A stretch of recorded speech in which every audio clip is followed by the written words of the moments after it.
everyone comes to meet. Right. What about committees where you might Wouldn't have it be the 20, same 30, thing? 40 people? Yeah. Well, in the meetings, if you're not vaccinated, the other people have to wear a mask. And we'll see. I mean, I'm hoping that this new CDC guidance will encourage people to be vaccinated. We want to get through this as soon as possible.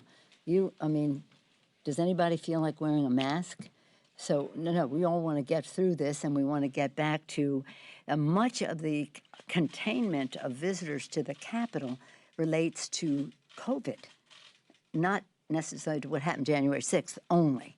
I mean, we have to protect people and have safety and security, but many of the prohibitions of visits sprang well before January, came forth before January 6th.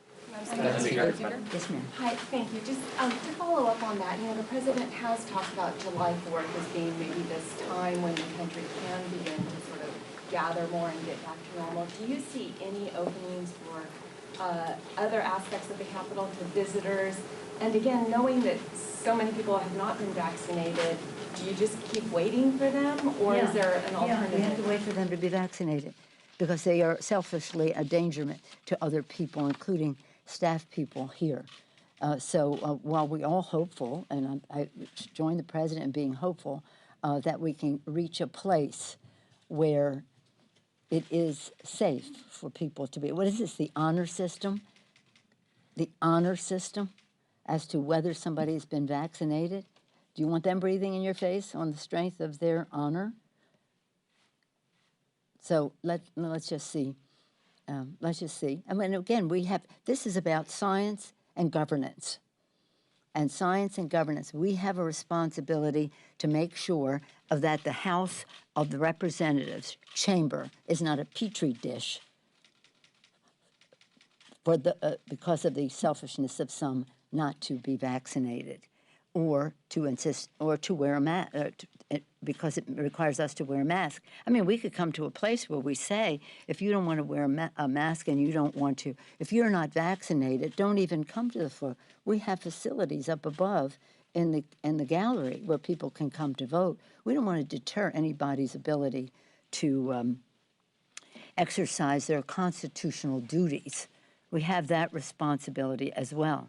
So we're trying to balance everybody being able to exercise his or her constitutional duties, as well as protect the staff, and the other members. Now, as I know a lot of things as Speaker of the House.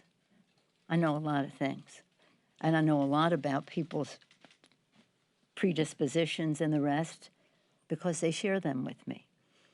And I have to make judgments based on what the vulnerability are of our members as well. But it's not a, shall we say, subjective decision. The attending physician has said, until everybody's vaccinated, we wear masks. Yes, ma'am. Back to the commission. Yes, ma'am. I know that is your strong preference for a bipartisan 9/11 type commission.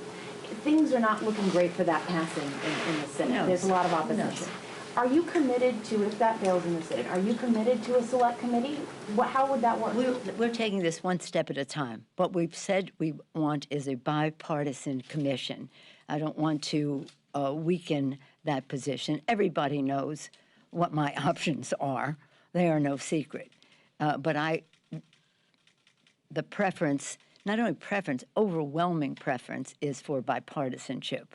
And I don't think that what we've heard from the Senate is so bad compared to what we usually hear from the Senate.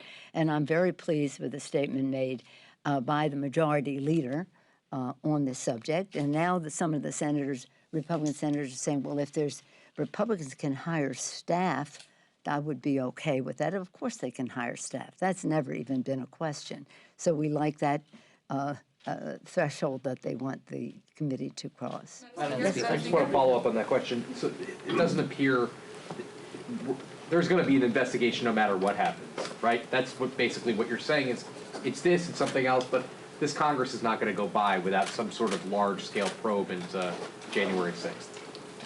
Well, let's go back to 9/11. When 9/11, you saw it took 14 and a half months to get this signed by the president. Did you know that? I didn't know. Yeah, isn't that surprising to you? You would have thought just like that. But there was major opposition to a 9/11 commission. I know that because I had the first bill, and I lost on the floor. We were in the minority at the time. And then Tim Romer had the amendment to the intelligence bill with the help of the families, and that's how we got a bill passed and then to the president's desk. But it took time. This has been really on an accelerated pace, even though, why don't we have it? Well, it's in the works, and it takes time to negotiate.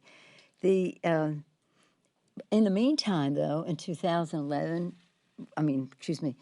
2001 and 2, leading up to that, we had a joint committee in the House and Senate, bipartisan committee, of which I was a co-chair as the top Democrat on the Intelligence Committee.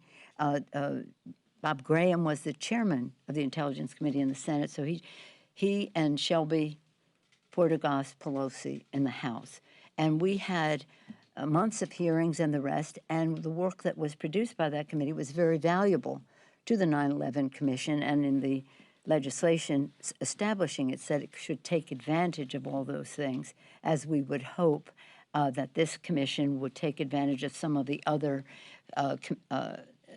oversight committees' work. So let's just hope that we can have the clarity of a bipartisan commission with high-level national leaders on it, as the committee calls for, with expertise in the areas that are important, whether it's law enforcement, security, civil liberties, civil rights, privacy, different range. Read it. Well, it's in the bill. It's online. So let's just go that route. It's the preferable route to go. Why wouldn't we? Why wouldn't we? So. Yes, ma'am. Yes. Just a quick follow-up on that, but how long are you willing to wait when Democrats seem to have a real fear that what happened on January 6th could occur again? So how long are you willing to wait before Democrats decide to just go at this on their own? Well, we want, again, these things take a little longer time than those who want immediate gratification on an answer on something. We passed it yesterday. What is your answer today? It takes time for issues to be socialized, bills to be reviewed, and the rest. So, again, we want to bring it to the floor when it is ready. I mean, for them to bring it to the floor when it is ready. They may have some modifications in it, which we'll see what they are. Again, this is about prioritizing, sequencing, honoring the report of General Honore and the Inspectors General about what needs to be done. But I would like to have the trust that the Senate wants to find the truth as well.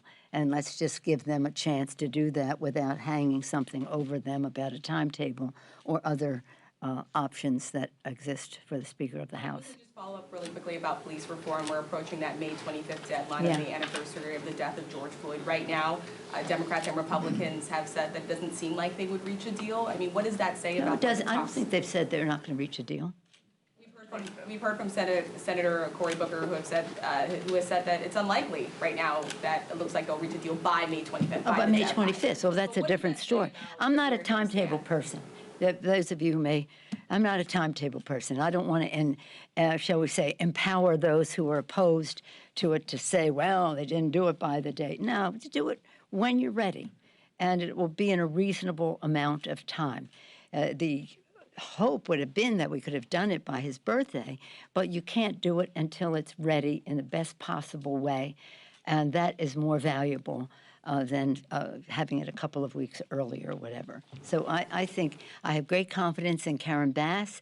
I think that with all due respect to your question, it's unimportant in terms of the fact that it will happen is what is important.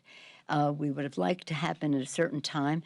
It's a legislative process. We're operating under circumstances that are unusual with people not here. Karen Bass says she will stay next week to hopefully complete, but to continue the negotiations. I have a great deal of respect for how this is being handled in a bipartisan way.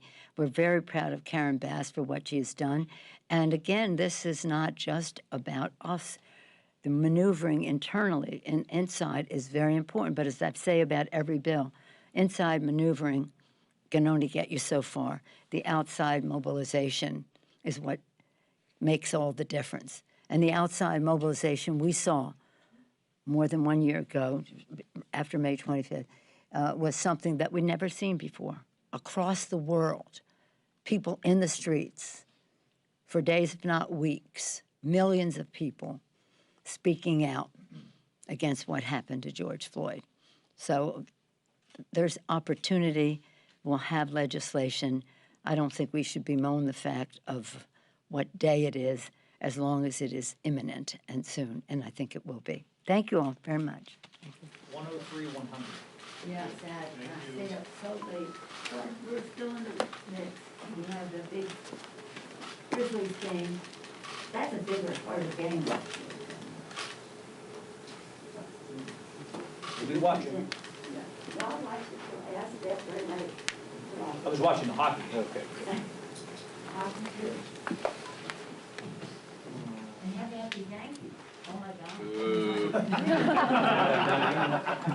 Where's Brett?